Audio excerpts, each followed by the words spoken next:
queria, para a gente ir direto, né, assim,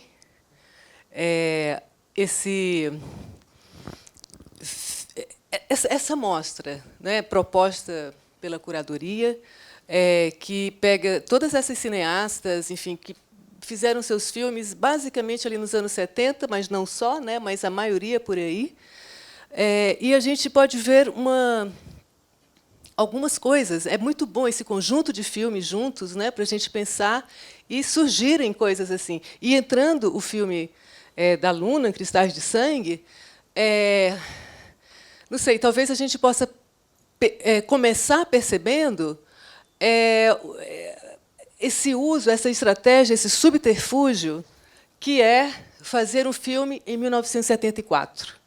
Né? Que contexto era esse? Que artimanhas tinham que ser criadas, tinham que ser inventadas para que essas obras fossem feitas. Eu acho que a gente tem o uso, né, um desses artifícios é o uso da metáfora, por exemplo. E aí lembro do Feminino Plural, da Vera de Figueiredo, Marcados para Morrer, da Maria Rosário Nascimento, da Ana Carolina, Mar de Rosas. Enfim, são todos filmes feitos aí em meados dos anos 70, que é um período extremamente importante, significativo na nossa história, né, na história do Brasil. E como a Luna constrói também como é que ela lida com esse subterfúgio, né? Assim, ela cria essas saídas para poder fazer o que ela fez. Então, eu só queria assim, disparar para a nossa conversa, Luna, que eu sei que é tão central para a gente até começar a falar do filme. Eu acho que é a Luna começar a falar de quando você entrou para o cinema, não é? Que você era estudante de filosofia, enfim, conheceu uma trupe, nunca mais se separaram por um bom tempo, vocês ficaram juntos. E por que vocês ficaram juntos? A necessidade de ficar juntos, e ir até Mucugê. Eu acho que a gente pode começar assim, não sei, eu sei que você tem histórias maravilhosas para contar. Então, eu acho que a gente podia começar por aí. Então, enfim, isso, tudo que acontecia nessa época, enfim, das pessoas que sofriam com aquele estado horripilante de coisas, que eram estudantes que tinham o que dizer, se resumia a uma coisa: ficar junto, passar dias sem interrupção, imaginando estratégias, imaginando narrativas, imaginando formas de driblar e poder dizer alguma coisa. Tantos curtas, todos os curtas que a gente fez, e a gente não parava de fazer curta. Então, enfim, eu era casada com o Aloísio, e o nosso casamento, o patrimônio do nosso casamento, mais do que automóvel, casa, não sei o que, era uma câmera. Isso era o que a gente tinha, e isso era o que importava, e isso que a gente não podia perder. Então, tinha pessoas que tinham moviolas, que eram máquinas enormes, tal, que nos permitiam editar os filmes. Tinha outras pessoas que tinham nagras, que eram gravadores. E isso é que fazia essa comunidade que vivia junto o tempo todo. A afinidade entre a gente era essa. A vontade de estar junto, era a celebração da nossa amizade passava por aí, porque a gente percebia que a gente conseguia driblar. E a gente driblava o quê? A autocensura, o medo, e driblava a censura de fora. Então, a gente aprendeu estratégias incríveis, pessoas aprenderam a colocar o famoso boi de piranha, que era uma sequência mais política, e tal, para o censor ir lá, cortar e passar a boiada toda. Então, isso ocupava da gente o tempo todo. Era uma teoria. A gente tinha a teoria da driblagem, né? Parecia jogo de futebol, para conseguir chegar e fazer pelo menos um gol. O que aconteceu comigo? Eu vivia muito feliz no lugar mais perturbado, conturbado, interessante de São Paulo naquele momento, que era um lugar chamado Rua Maria Antônia, onde funcionava a Faculdade de Filosofia, com todos aqueles caras mais terríveis, tal, os caras que depois foram para a luta armada. Então, era um lugar de uma turbulência, uma efervescência, era bacana. Enfim, as pessoas que não suportavam aquilo não conseguiam pensar em outra coisa. É isso que eu estava falando com ela, que estava me entrevistando, que é a questão do feminino, a questão enfim, das minorias, a questão do preconceito.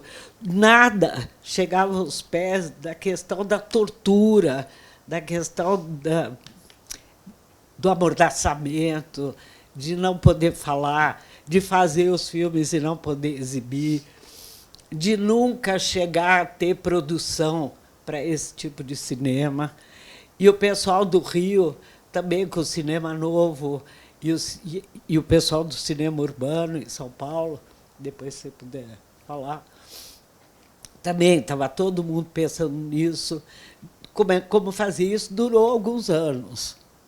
Então, eu estava lá na filosofia, estudando Spinoza, muito Marx, mas Spinoza, aquela coisa maravilhosa, aprendendo grego e tal, e, de repente, mudaram a gente para a cidade universitária. A gente vivia ali, na efervescência, era bacana, todo mundo cochichando, falando, né? Aí, pronto, mudaram a gente para... Ok. Aí fomos para lá, tal, só que na cidade universitária tinha os outros. E os outros eram o povo do cinema, da ECA. Né? E eu tinha um Fusca. Eu tinha um Fusca. Eu escondia um pouco que eu tinha um Fusca, mas... Por que você escondia? Porque senão era burguês. Ave Maria. Imagina se eu usasse laranja, se era burguês. Também tinha esse lado, né? Tinha que andar com aquelas blusas Che Guevara, assim, calça jeans. Né? Também tinha... Era complicado ser de esquerda. Sempre foi e continua sendo. É complicado. Mas a gente pagava esse preço. Aí, pronto. Aí mudou para a cidade universitária. Toda vez que atravessava aquelas pontes e tal, tinha o exército apontando metralhadora para a cabeça da gente, aqueles soldadinhos se tremendo, a gente se tremendo e tal. Por sorte, nunca aconteceu nada. Um dia, cheguei lá, estou indo pela cidade universitária, e eu vejo um povo muito lindo, correndo com a câmera, e correndo, parei para assistir. E que eu parei, eles entraram no carro e disseram, toca para a reitoria. Né? Eu toquei. Era uma locação, a reitoria? Era uma locação. Era uma locação e vamos para a reitoria e agora pega não sei o quê, leva o tripé, carrega aqui e tal, pronto, fiquei. Aí, isso foi o filme do Djalma Limoges, o clássico Dois em Casa, Nenhum Jogo Fora, que acabou sendo convidado para o festival JB, que era um festival interessantíssimo que tinha no Rio de Janeiro, de curta-metragem. E fomos todos, e eu no meio, ali, filósofo, Spinoza e tal, mas eu ali no meio. Aí chegamos no Rio de Janeiro e aquilo foi demais, foi que nem aqui. Uma delícia, né? Uma delícia, só se falava disso, só se... E pessoas do Brasil inteiro, e a gente começou a perceber que, obviamente, não estávamos sozinhos. Aí pronto, aí um clássico, Dois em Casa, ganha o prêmio de melhor filme, melhor tudo, que dá um gás para a gente. E eu ganho a Luísa. né? Aí vou fazer curta-metragem, caso de papel passado com a Luísa. Muito bom. E pronto, e a minha casa virou um aparelho, né? Um lugar onde as pessoas iam para discutir, para propor coisas e tal. E aí, quando deu uma folga, a gente fez uma viagem para a Bahia. Aí pronto. Aí alguém em Salvador disse, por que vocês não vão até a Chapada? É um lugar tão bonito. Aí a gente foi. Você não está me vendo, né? Pronto. Os curtas que a gente fez.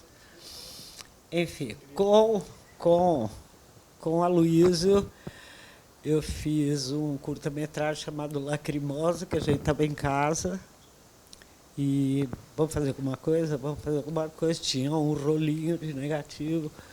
Tinha acabado de inaugurar uma avenida em São Paulo chamada Marginal. O nome fazia todo sentido. A gente pegou o carro e fizemos um plano de 10 minutos de dentro do carro, até que a gente descemos numa favelinha, numa comunidade, e aí a desgraça estava toda lá e tudo continuava lá, e esse filme foi assim. Depois, no ano 72, sei lá que ano que foi, o Arrasta. Opa, Arrasta a bandeira colorida de 70 também, junto 70. com Lacrimosa, né?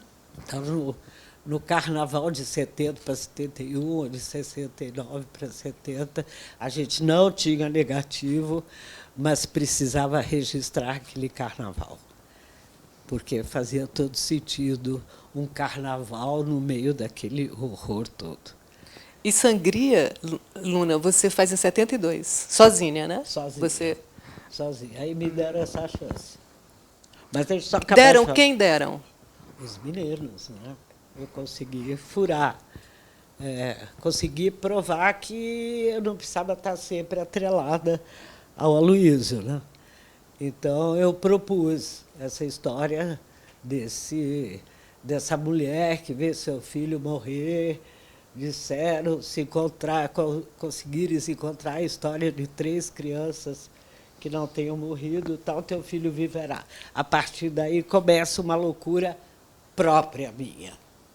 Começa essa coisa fantástica. Eu começo a lidar com isso que eu quero dizer uma coisa e digo outra, e encontro formas simplificadas de falar, nas quais o rigor da produção não era tão necessário. Se a roupa desse certo, tudo bem. Se a locação desse certo, tudo bem. Então, por exemplo, o Sangria tem um momento que o personagem principal desce uma escadaria e eu queria que aquilo fosse fumaça, uma coisa meio Drácula, tal, e a gente não tinha fumaça. A gente comprou aquelas bombinhas, e aí eu jogo bombinhas, a bombinha explode e faz fumaça e tal. E é isso que eu queria. E, Luna, esse tipo de saída também você repete em Cristais. Mas só para a gente falar também, assim, voltar para o Cristais de Sangue, né? Você falou que foi à Bahia com o Aloysio, e aí foi nessa primeira vez que vocês já filmaram? Vocês fizeram um roteiro lá? Não, vocês voltaram para São Paulo. Nada. A gente chegou em Mucugê, eu vi aquilo. Tá. Eu vi aquilo que fez todo sentido para mim. Aquilo era mágico. Eu precisava de um lugar como aquele. Eu não aguentava mais a cidade, a Avenida São João. Aquilo estava bom, a gente fazia os curtas, era legal. Mas, para fazer um longa, eu queria uma saga, eu queria uma história fantástica. E aí eu vi aquele cemitério, e aí eu vi aquela cidade, aí eu vi aquela gente, aí eu soube do Diamante. A lenda do coronel que tinha algumas filhas e que ele gostava muito de ópera e que ele dava nome às filhas de ópera. Isso você ouviu lá em Mucugê? Ouvi lá. Eu sentava ali e deixava as pessoas me contando histórias. Voltando só aqui para a questão da metáfora, né, para a gente passar por essa parte, porque tem uma cena que é logo no início do filme, que você, enfim, que o Rui, tá ali sentado e tem a arara. Né? Quando eu assisti a primeira vez, eu pensei, puxa, deve ter sido, sei lá, como que se chegou a essa cena?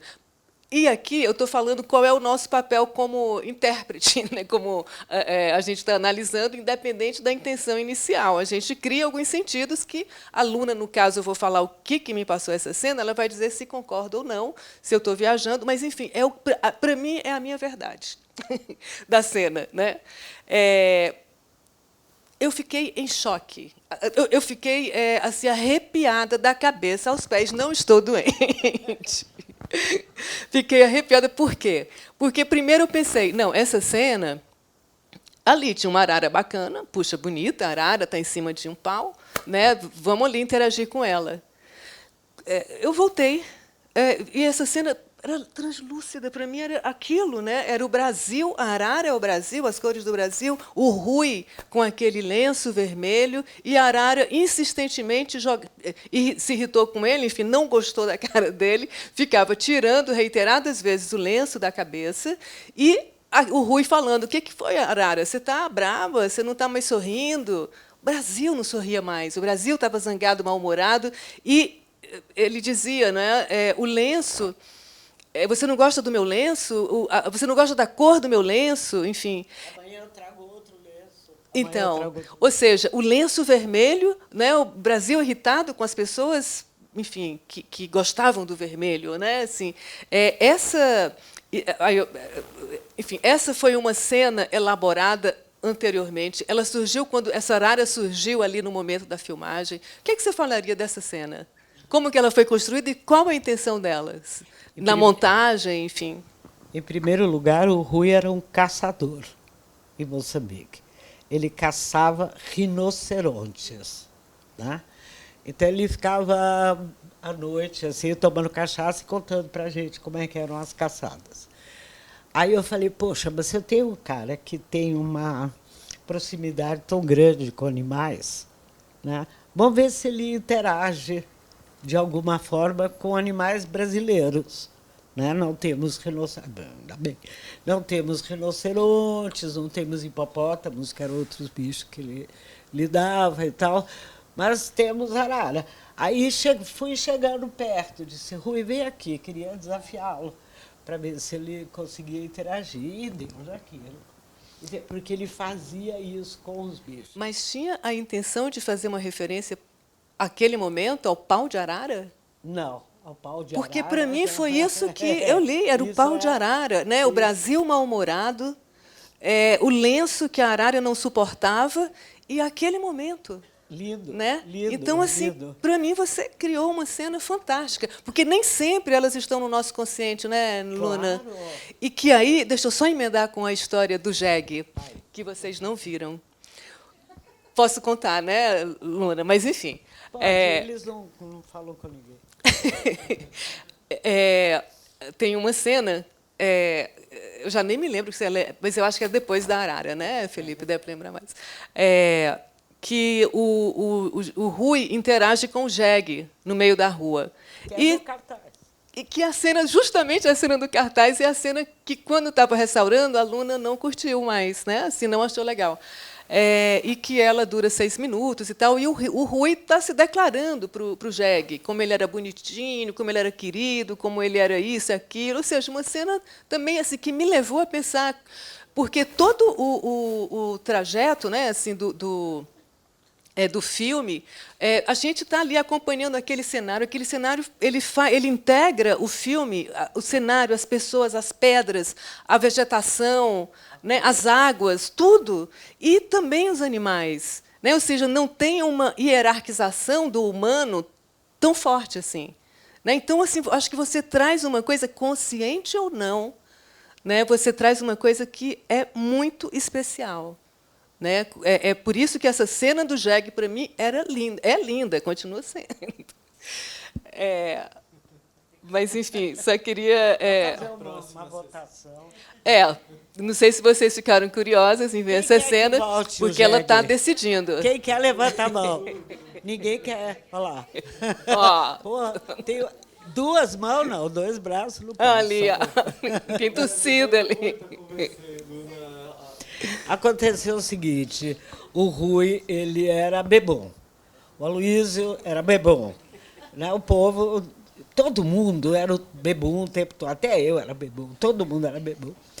E aí ele estava no meio da rua, aquela rua única que tinha tal, e veio um jegue, e aí a Aloysio estava lá com ele, pegou a câmera, começou a filmar, tinha cabos, passa o cabo.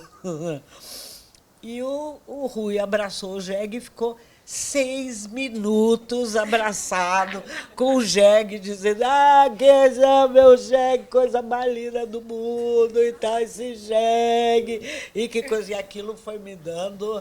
Aí todo mundo gostava, deixei. Depois que esse coitado, depois eu faço o que eu quiser.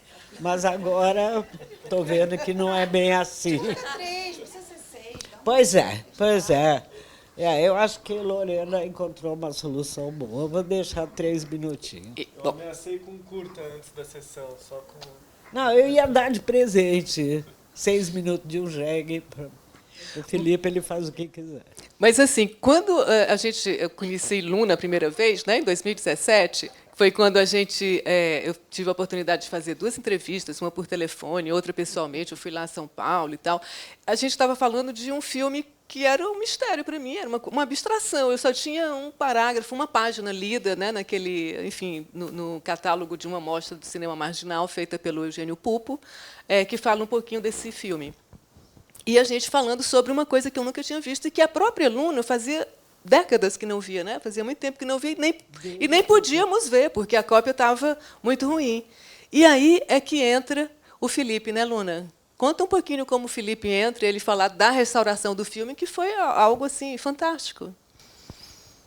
Fazia uns 15 anos que eu estava quieta na minha casa, fazendo trabalhos com ambientalismo, com ecologia, estava muito realizado com isso.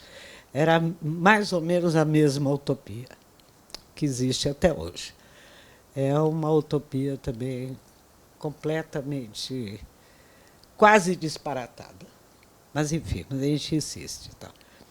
E aí entra no Facebook, não foi? Você entrou no Facebook? Eu tentei um contato primeiro, depois você não respondeu, e no Facebook você respondeu.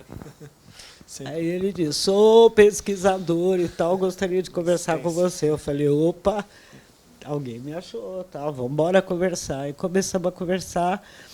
Ele apareceu, aí ele sabia tudo de mim, tudo, sabia meu pai, minha mãe, tudo.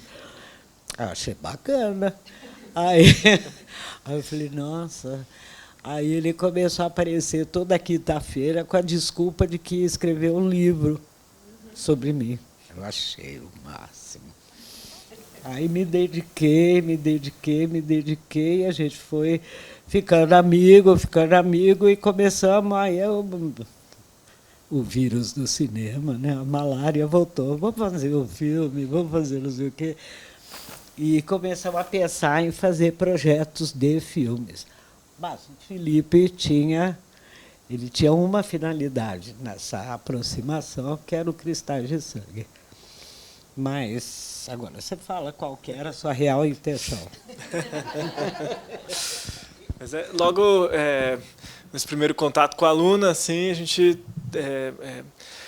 já havia o que rondava um pouco o filme, né? Era uma certa... Primeiro, a própria ausência dele. Então, o projeto inicial, né, era um diálogo com essas ausências. Então, logo procurei a Luna, nós fomos atrás de todos os integrantes da equipe do filme que estavam vivos, e que não são muitos, inclusive. Né, então, começamos um contato com o Caetano Lagrasta, que é co-roteirista do filme, com a Salma, os protagonistas, Salma Buzar, que tem uma história no teatro também, com Antunes, etc. Acabou largando o universo do cinema. Fez Macunaíma, sim. Com Emanuel Cavalcante, que tinha feito curta. O Sangria tem um elenco que é o Mouro. O Sangria tem tanto o Fernando Peixoto, que vocês talvez conheçam, Teatro Oficina, grande ator brechtiano também, fundador da Oficina, e o Emanuel Cavalcante já estavam no Sangria, no primeiro curta solo da Luna, né? E com o Alain Fresnot, o Rogério Correia, então começamos esse contato com a ideia de falar desse filme que estava, a princípio, desaparecido, assim, e que não era exibido há 20 anos. Assim. Nisso começamos um contato com a Cinemateca brasileira, que na época estava no pior, um momento bem complicado, assim, 2020, 2021, né? Assim, demoramos para ter resposta, se o negativo estava lá, se não estava, etc. Né? Até que um dia conseguimos, havia uma possibilidade do filme estar, a Luna carregou esse filme com festivais, etc. Foi de Teherã para a Índia, depois para os países nórdicos com a Lata, até que negociou, né, com uma TV, três TVs da Escandinávia. Nós chegamos a abrir um contato, não achamos também. Felipe, Sim. aí já era com esse percurso dela nesses festivais, né, Luna? Aí já era, você já foi com o André Luiz Oliveira, que também estava levando o filme dele, que era muito semelhante a Sai de Sangue, não é? Sim. Bom, Lenda de Ubirajara. E aí, bom, até que, enfim, a gente encontrou o interpositivo do filme no Museu da Imagem e do Som de São Paulo, no MIS, e assistimos na Moviola, mas bom, é muito positivo, então a gente viu numa Moviola, a imagem estava assim, não totalmente riscada, não estava em boas condições, mas foi um alento, né? A gente até achou que aquilo já ia ser o que a gente... Até que os negativos, as coisas, né, a Cinemateca voltou a estar num momento de reabertura, etc., e os negativos foram localizados na Cinemateca. Aí começamos a saga de tirar os negativos da Cinemateca surgiram só a partir de 2023? Eu não sei, o 22 ou 23. Não, eu digo ainda era no governo anterior. Porque a dificuldade era com a situação política e tal, situação não é? política. Então, sim. Mas mesmo em 2022 vocês já conseguiram, né? Sim, tá. até demorou um pouco o trâmite, até uma abertura um pouco gradual, também em termos de equipe e tal, até a gente conseguir tirar o filme, o processamento do filme foi no scanner da Link Digital, no Rio de Janeiro, foram super parceiros em tudo isso, assim, e... Foi uma surpresa, né? A gente achou até que, no princípio, as condições não estavam. A gente tentou, né, levar para outro lugar, eles acabaram negando por problema de fungos e algumas...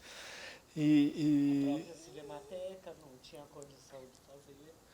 E, infelizmente, conseguimos, né, os negativos estavam em bom estado, assim, a gente consegue... É uma cópia muito bonita hoje, assim.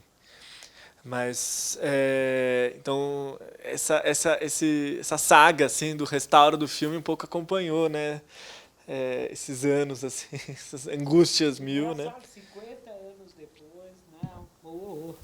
50 anos depois, uma data assim, incrível, né? E aí a gente volta. E 20 anos do seu último longa também. E 20 anos do meu último longa, que é um outro filme. Estados Unidos do Brasil. Então, a gente volta, eu volto para Mucugê 50 anos depois e levo o filme. O processo mesmo de encerrou, o ápice foi um pouco levar o filme para Mucugê. Foi o momento mais emocionante disso tudo, assim, ver o filme, as pessoas apareciam na tela e se aplaudiam, reconheciam parentes. Gritavam, olha eu ali, meu pai ali. Porque a cidade, aquilo que vocês viram aqui, é a cidade, é a população da cidade. É um pouquinho maior, mas ela oscila muito economicamente. Agora ela é um grande produtor de batata. Mas a cidade, o filme, o filme Luna, Cristais de Sangue, ele é assim um acontecimento na cidade, né? Ele tem cartaz na cidade, enfim. Você já tinha visto isso antes ou você só viu agora quando você foi lá exibir? Não, a gente, quando a gente entrou em contato com a cidade, que a cidade ficou sabendo que o filme estava sendo restaurado, eles entraram na Lei Paulo Gustavo com eu. Olha que simpático. E ganharam. E a exibição do Cristais de Sangue em praça pública e tal. Aí conseguiram comprar um novo uniforme para a bandinha, conseguiram alugar o telão, conseguiram levar a gente para lá e tal.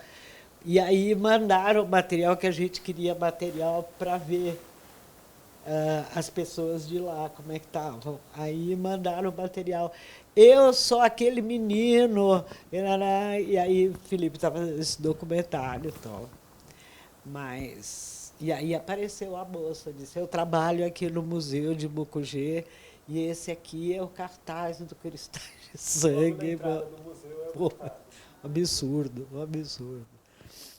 E assim, para mim era uma surpresa muito, era uma curiosidade, era uma coisa que eu ficava pensando, né, antes de ver o filme, o que teria feito uma cineasta como a Luna, que nasceu na Itália, pais europeus, né, que veio morar criança aqui no Brasil e foi logo para São Paulo, se interessar por lendas tão assim sertanejas, né?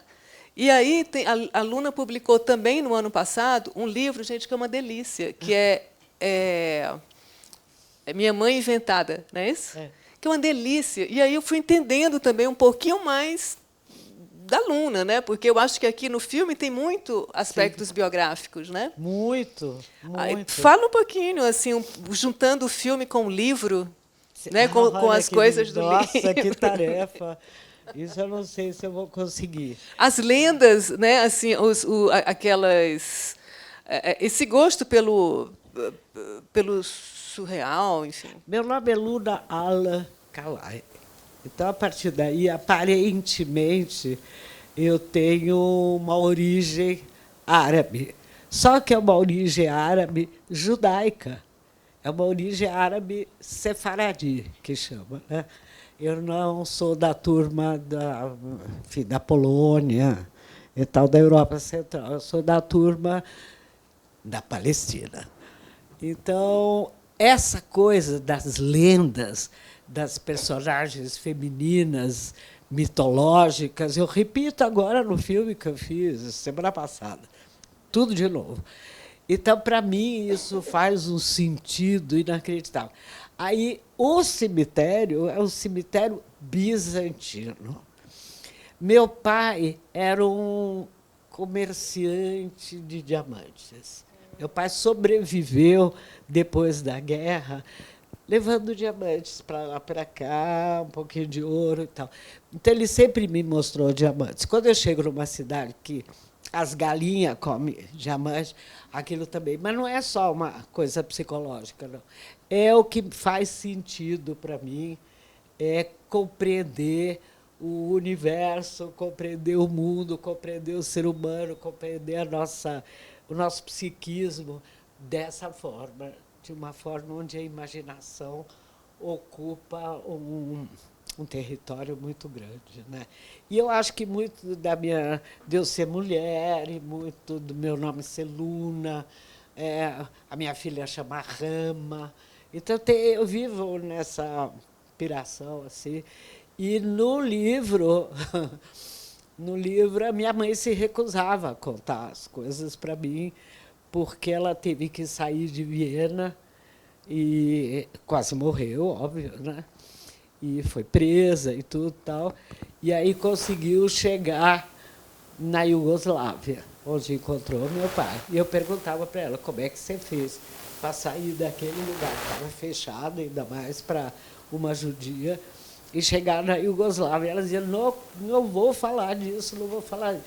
E eu fiquei parada durante muito tempo. Aí eu lembrei que dentro da minha imaginação eu podia ter esse recurso de inventar minha mãe, e inventei a infância dela inteira.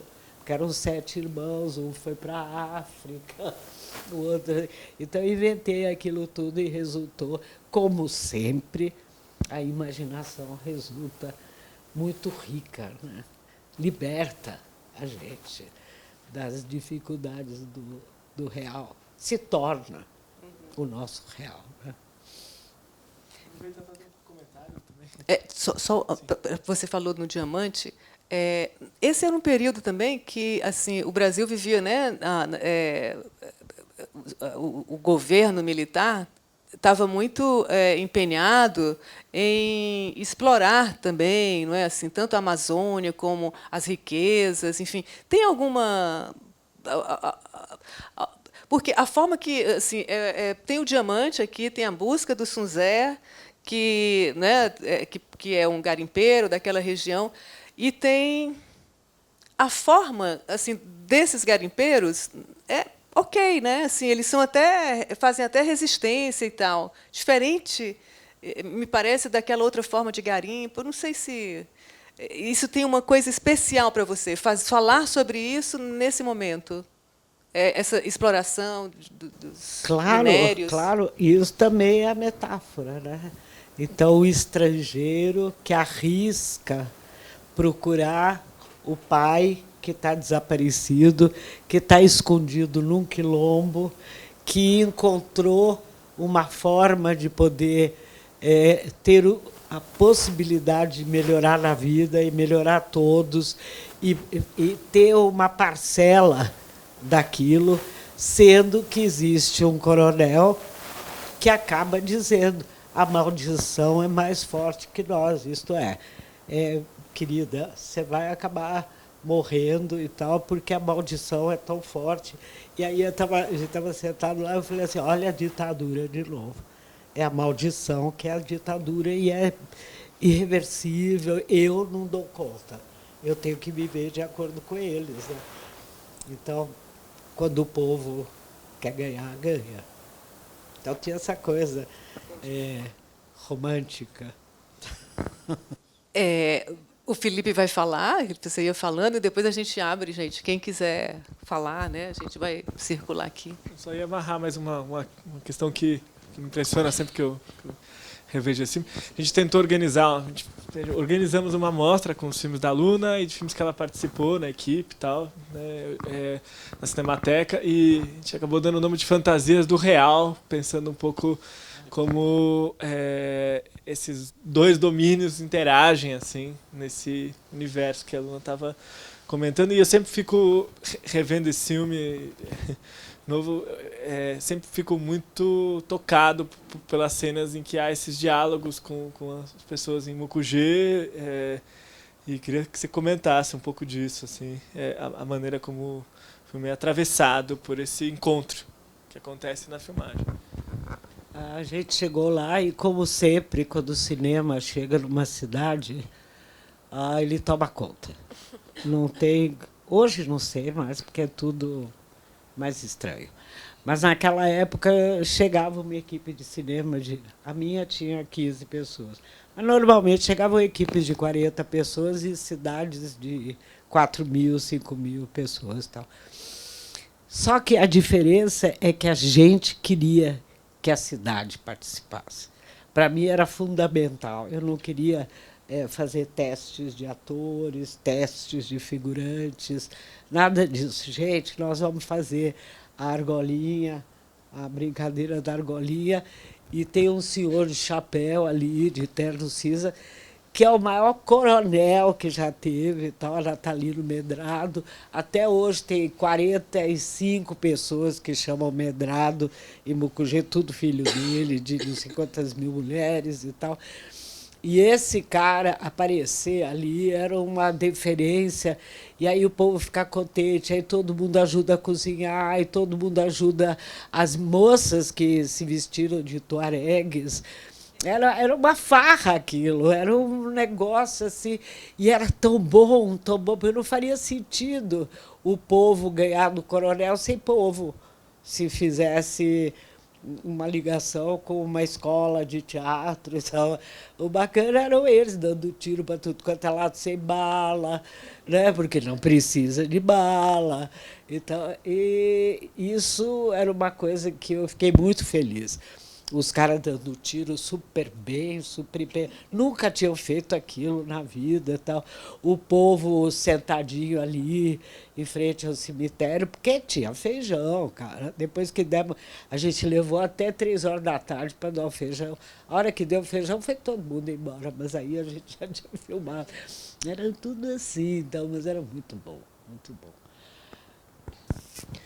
Luna, boa noite. Eu sou a Bárbara. Eu sou Deca Bárbara. A Bárbara está aqui. Olha lá, olha lá. Eu fiquei muito curiosa com essa passagem que o filme faz no início pela cidade de Cachoeira. Opa. Porque Cachoeira é uma cidade de muitos mistérios.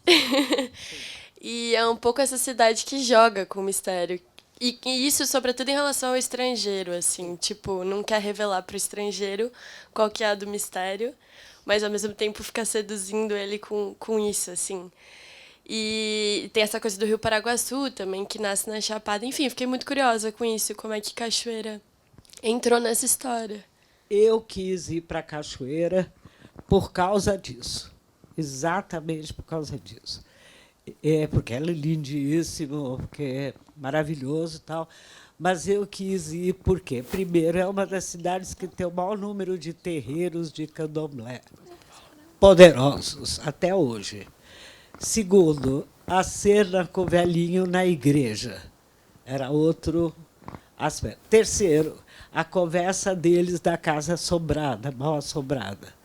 Quarto, ele cruza uma ponte para o outro lado e começa uma outra história. Mas a preparação dele é feita por aqueles 2 caras misteriosos, que é a primeira coisa que dizem, estrangeiro, né? E aí começam a conversar com ele e desafiam se ele tem coragem de ir para lá. Então, isso, muito bem apontado, só podia ser em Cachoeira, por causa desse fascínio incrível dessa cidade, até hoje. Luna, Nayara, eu fiquei muito curiosa com o tanto que você retrata a cultura local, assim, né? Que muitas pessoas falam a cultura tradicional popular, que simplesmente é uma cultura brasileira, né? E tanto nas músicas que você escolhe, que tem uns momentos que tem umas cantigas, a mulher passando com boi, tá cantando e tudo. E também, tecnicamente, queria que você explicasse um pouquinho, porque parece que tem coisas que o som foi gravado à parte, né? Assim, pelo menos eu tive essa impressão. E também tem aquela cerimônia da praça, né? Que tá tipo uma festa junina, mas tem uma... Eu queria que você explicasse um pouquinho como que você chegou lá, como que você fez essa pesquisa de conhecer as festividades locais, né? A sua escolha, né? Com essa pegada da fantasia que você traz, de também absorver essa cultura popular brasileira. Eu não sei se você conhece o sertão. Você conhece? Eu conheço Pedra litoral? Azul, norte de Minas, que minha família é de lá. Então. Então, você sabe que o sertão é cheio de mistérios, né? O litoral é uma coisa escancarada. Então, por exemplo, você vai a Salvador e, rapidamente, você aprende os signos e tal, e é uma coisa que se repete no litoral do Brasil. Para dentro, já fica mais estranho. Para dentro, os segredos, o silêncio, os mistérios, as lendas, as mentiras são muito mais incríveis e sempre envolvem fantasmas, sempre relatos. A gente agora está trabalhando com um grupo de cinema em Mucugê, que a gente formou essa vez que a gente foi para lá, e pedi para eles escreverem uma história para filmar. De cara, eles fizeram de um cara que achou um diamante, morreu, e ao velório dele acontece de tudo no velório dele. Então, é muito fácil daquilo vir à tona. E eu, como tenho esse fascínio, eu fiquei encantada com isso. Até hoje, para mim, é Ariano Suassuna, esses símbolos, para mim, o sertão é que vale, é sertão brasileiro. É onde eu acho que o Brasil está, é onde eu me sinto vivendo Brasil. E outra coisa, eu conheci o Elomar, que é um cara maravilhoso, criador de bode, que vive à beira de um riacho com os bodes dele e que faz músicas medievais. Então, no sertão tem esse mistério que no litoral é mais... E a Cátia de França, com Cucucaia, né? Que é Foi. uma música que vai estourar 5 anos depois. Sim, sim. Desculpa. Né? E Cucucaia, que é essa música da Cátia de França, que ela vai gravar só 5 anos depois, e que seu filme é praticamente... Tem muito essa música, é muito presente, né? Sim, a música que abre o filme, os letreiros, né? A Cátia não era conhecida, mas era muito amiga da Elba. A Elba Ramalho era uma atriz de teatro que estava fazendo uma peça chamada Cordão Encarnado, que, mais uma vez, tratava disso. Eu fui ver essa peça e fiquei encantada. Ela e a Tânia Alves, e elas dormiam no chão do fundo do teatro, em julho, em São Paulo. A Tânia alguém resgatou, e eu resgatei a Elba, e ela foi morar na minha casa, e a gente ficou muito amiga e tal, e ela me apresentou a Cátia, e quando eu ouvi aquilo, mais uma vez, foi um deslumbramento. Fazia todo sentido. Maravilha. E as músicas são músicas africanas. Olha que avançadinha que eu sou. Né? 50 anos antes, eu já estava com as músicas africana de raiz. Luna... Chapada também, né? Tem dois dobrados, que são músicas que a Filarmônica tinha composições originais da Filarmônica que toca, e também algumas cantigas populares que você ouviu lá, né? E foi entrando no filme. Não, só enquanto eu passo o microfone, vou passar para o Vinícius, passar para alguém ali, se você puder falar sobre que as pessoas caminhavam muito no cinema brasileiro. Eu acho isso genial. A Luna falou isso uma vez. E o filme, ela falando do próprio filme, né, que as pessoas caminham muito no filme. E ela disse que era uma prática comum. Tem duas coisas que são muito baratas no cinema, extremamente baratas. Entrevista e o personagem caminhando pela cidade. Então, não tem nenhum filme da época, nenhum, que não se atravesse a cidade inteira, e aquilo com uma música muito forte, e aquilo é o conflito, e os carros passando, e as máquinas, e os prédios, tcharam, e o personagem caminhando, e tome ele cidade universitária, tome... Aí eu falei, bom, eu vou ter que pôr o meu, e o meu atravessa, ele vem atravessa de navio, e pega o trem, e pega carro, e vai a pé, e quase que vai de jegue, mas, enfim, deslocamentos.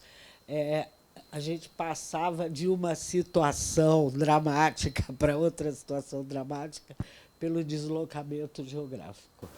Acho que ele quer fechar a loja. Ah, tá. Oi, boa noite. Sou Patrícia Lindoso, eu pesquiso mulheres na animação brasileira, pesquisa histórica e documental. Parabéns, obrigada pelo filme. Queria perguntar, você falou dos interiores, desse deslocamento geográfico, se você tem vontade de fazer filmes em outros lugares, outros interiores, outros lugares distantes. E o que você pensa nesse seu retorno para o cinema agora, como você pensa nas cineastas dessa nova geração e que seguem mais ou menos pela mesma linha que você, assim, e pedir para a Carla falar um pouco da entrevista da Helena também, por favor. Obrigada. Eu penso, não só penso, como eu acabei de dirigir o filme, um longa, né, que tem 3 personagens centrais que são produto do trauma de uma mulher. Eu. ela não suporta continuar vivendo, então ela apela para três figuras heróicas, mitológicas. Então, uma está na represa, está à beira d'água, a outra está numa praia e a outra está fechada num galpão. Uma é a Eco, a que espera é a Penélope, e a que está fechada num galpão é a Medeia. Então, isso é o básico que, bem ou mal, como sempre, reproduz isso aqui, 50 anos depois. Por quê? Porque a situação é a mesma, exatamente a mesma. E o que a gente estava conversando antes na entrevista é que, naquela época, a pressão era tão forte que a gente, homens, mulheres, meninos, meninas, a gente juntava força. Não fazia sentido mais nada que não fosse resistir àquele absurdo. 50 anos depois, faz sentido resistir ao mesmo absurdo. Com outra roupagem, com outro jeito, não é mais uma ditadura, pelo menos não é mais uma ditadura política, pode ser uma ditadura de outras instâncias, financeiras, econômicas e tal. Mas a situação da mulher continua tendo aspectos importantes de serem resolvidos, principalmente as mortes, né? Enquanto não resolver isso, é bobagem ficar discutindo e tal. Enquanto não resolver que não pode matar, assim como naquela época não podia matar, agora também não pode. Então, a minha luta é essa. Esse filme eu fiz para ver se eu consigo dizer para as mulheres que elas não precisam ser abusadas psicologicamente, não é mais fisicamente. No meu caso, a gente não se permite mais tanto apanhar, mas a gente se permite, você é boba, você não precisa trabalhar. Não digo a gente, claro, né? Mas a população feminina e tal. Então, a gente tem que trabalhar nesse sentido. Para mim, o importante é isso. Esclarecer para que fique esperta, você não precisa passar por isso. A segunda pergunta era?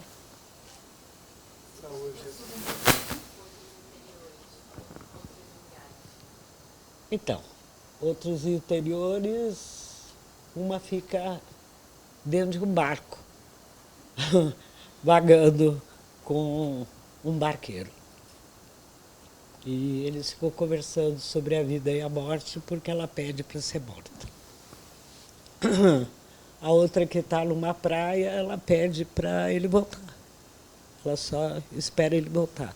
E é bobagem dizer que não espera para voltar. Espera sim, por mais que tenha elaborado, por mais que fique muito puta, por mais que diga, acabar com esse cara e tal. Espera. E a outra, que é a Medeia, quer matar. Essa quer matar a Helena Inês, que faz isso muito bem, né? Sai matando. Estão pedindo para a gente encerrar.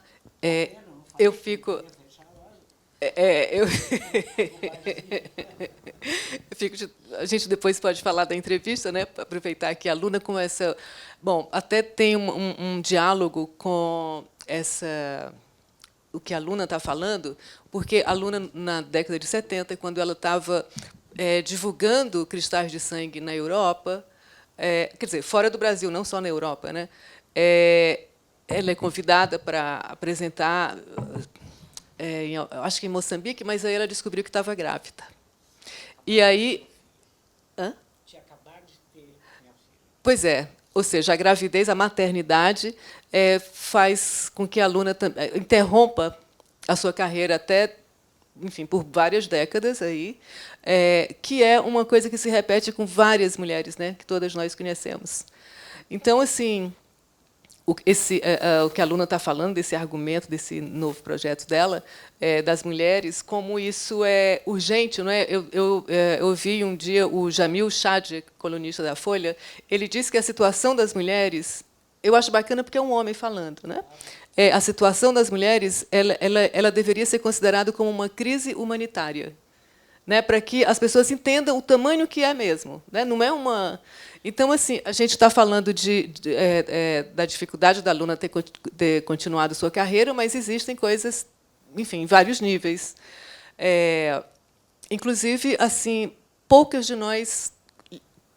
de nós aqui, muitos e muitas de nós aqui, estudamos cinema brasileiro, estudamos cinema de mulheres, e, com certeza, muita gente não conhecia ainda seu filme. Sim. Né? O seu filme, eu acho que, né, nessas sessões, sobretudo aqui, não é, que a gente, com a sua presença, eu acho que pode estar dando início assim, a uma nova onda de pesquisa, de trabalhos acerca do seu filme, porque ele tem muita coisa a ser ainda vista, não é? Coisas que talvez nem você perceba. Arara, por exemplo. Olha só. Não, sem dúvida nenhuma. Ainda tem tanta coisa, porque a gente tira de dentro das sutilezas, a gente vai buscando e tal, e consegue elaborar isso e consegue criar obras. Dessas mulheres que fizeram filmes na minha época, junto comigo, há 50 anos atrás, quantas fizeram o segundo filme? Ana Carolina fez. Quantas? A urgência, muitas vezes, era de fazer o filme, de, pelo menos, conseguir dizer alguma coisinha. Tal. Mas o segundo filme já ficava muito mais difícil. Já era pisar numa outra instância, já era se profissionalizar, já era uma coisa bem mais complicada. Então, muitas de nós, eu não, mas muitas ficamos num longa só.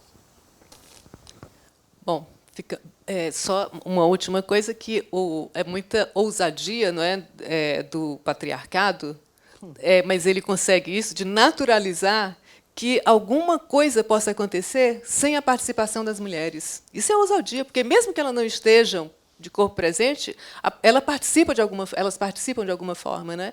Então, a gente nunca pode naturalizar isso. É até um processo metodológico, né, de tudo que a gente fizer na vida, sempre buscar onde estão as mulheres, mesmo que seja na ausência. Né? Não, e muitas vezes a gente começa a discutir certas filigranas, sabe? Certas coisas, discutir entre nós e tal. Quando eu volto a dizer se em 71, 2, não dava para pensar de outra forma, agora também não dá. Tem uma questão, que é essa. E a abelha, né? Se acabar com a abelha, também acaba com a humanidade. Aí volta meu lado ecológico. Mas, enfim, ou tem que salvar as mulheres e as abelhas. E pronto, e boa noite. Durmam com isso.